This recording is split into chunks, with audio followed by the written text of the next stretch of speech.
yaberye mbere yo kushoberwa omumaka gw'abira ry'omuhandiki w'obureberezi bwa Bunyoro Kitara Reverend Geoffrey Tibenda omu kyaro kya Kikwite omu division ya Hoima East omu rurembo rwa Hoima bwanyuma y'okwitsyo gwa muheru. Omugenzi Reverend Tibenda akebembera orugamba rw'okureetaho obusingye n'obumwe ahagati y'abafuruki hamwe n'abashangwa ba Bunyoro obuhabarukaho kurwanagana omu mwaka gw'2021 omu bicweka bya Kibale. So yahinduka chairman wa abafuruki bona b'omuri Bunyoro. Kyatushemeza munonga yaorganizinga jo association kandi yatanga kudiscussinga na government na President Museveni hamwe n'aba abebembezi ab'Abanyoro obusinge bwagarukaho.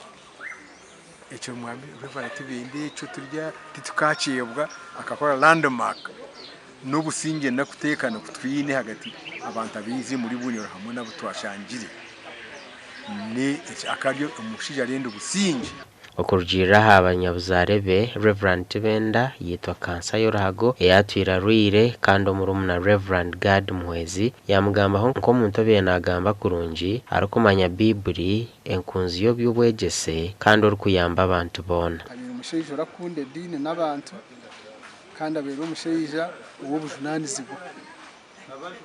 Ekanisa emufereirwe na gavumenti emufereirwe kandi n'abantu hakyaro bagizire ki bamufereirwe ntati hariho naragamba nawe arajya ati ndamunye kiturakore hadati ari omushaija oratuyamba muri kimwe cyona.